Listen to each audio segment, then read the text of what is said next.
इस देश में हिंदुओं को कोई भी चूतिया बना सकता है। आप कहोगे भाई ये क्या कह रहे हो, कुछ भी आके बोल देते हो। एक ऐसी कंपनी जो आपसे ही पैसा लेके आप ही के बहन बेटियों का धर्म परिवर्तन कराती है। अगर कोई आतंकवादी है जिसने आपके देश में आके काफी लोगों को मारा है, उसको बचाने के लिए कोर्ट में प्रोफेशनल वकील खड़ा करने में फंडिंग ऐसी ही कंपनियां देते हैं। अब आप कहोगे भाई इतना ज्ञान तो दे दिए, ऐसी कंपनी है कौन जिसको हम पैसा देते हैं और हमारे ही खिलाफ खड़ा कर रहा है और हमें ही नहीं पता। भाई साहब मैं तो बताऊंगा ही, पहले योगी जी से सुन लो। कोई सामान खरीदते हैं तो सामान खरीदते समय एक चीज जरूर देखिए, क्या उसमें हलाल सर्टिफिकेशन तो नहीं लिखा हुआ है। 25,000 करोड़ रुपए देश के अंदर हलाल सर्टिफिकेशन से होता है और भारत सरकार की या राज्य सरकार की किसी भी एजेंसी ने उन्हें मान्यता नहीं दी है।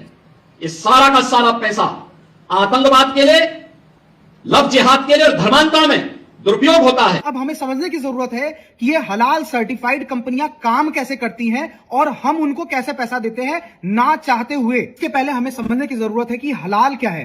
हलाल इस्लाम में मुसलमानों के लिए एक प्योर वर्ड माना गया है। अब यहीं पे ये सारी कंपनियां गेम खेलती हैं। एग्जाम्पल के तौर पे कोई एक मुस्लिम कस्टमर है, किसी भी मॉल से जाके चावल एक बोरा खरीदता है, वो है उसको मिलता है 70 रुपए का। उसके बजट के हिसाब से ये फिट बैठता है। लेकिन एक दूसरी कंपनी आ जाती है जो कहती है हलाल सर्टिफाइड चावल है। अब क्योंकि इस्लाम में हलाल बहुत पसंद किया जाता है तो वो मुस्लिम क्या करता है, इस पे शिफ्ट हो जाता है। लेकिन ये जो कंपनी थी वो 80 रुपए का माल बेचती है।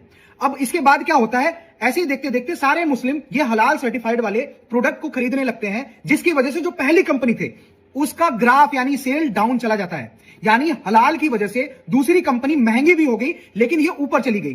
तो अदर कंपनियां जो है वो कहती हैं कि भाई हिंदुओं को कोई फर्क नहीं पड़ेगा, लेकिन हमें मुस्लिमों का मार्केट भी कैप्चर करना है तो हलाल सर्टिफिकेशन हम ले लेते हैं, इसमें 10 रुपए और बढ़ जाएगा। क्या मतलब है?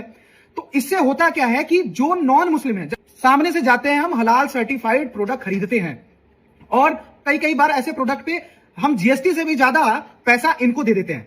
और योगी जी ने जैसा बोला कि ना तो सेंट्रल गवर्नमेंट ना तो स्टेट गवर्नमेंट के द्वारा कोई सर्टिफिकेशन इनको दिया गया है, ये अपने से एक प्राइवेट कंपनी बनाया गया है जहां पे ये सर्टिफिकेशन दे देते हैं। तो हमें नुकसान कैसे पहुंचा रही है जामियत उलमाए हिंद। मैं एक एग्जांपल दे रहा हूं, ये ऐसी एक ऑर्गेनाइजेशन है जो कि यही सर्टिफिकेट देती है। और आपको पता है कसाब ने जब इतने लोगों को मारा तो यही कंपनी थी जो बड़े बड़े प्रोफेशनल वकील उसके सपोर्ट में खड़ा की उसको बचाने के लिए। और लेटेस्ट रिपोर्ट जानना चाहोगे, ये छांगुर बाबा जो यूपी में जो धर्म परिवर्तन कराता था हमारी आपकी बहनों का, उसको भी फंडिंग यही हलाल सर्टिफाइड कंपनियों से मिलता था। इस वीडियो से बस मैं इतना ही समझाना चाह रहा हूं कि सामान खरीदने से पहले प्लीज चेक कर लीजिए कि हलाल सर्टिफाइड प्रोडक्ट तो नहीं खरीद रहे हैं, क्योंकि आपका पैसा इंपॉर्टेंट है, गलत जगह ना लगे। लोगों के साथ शेयर करिए। जय हिंद, जय भारत।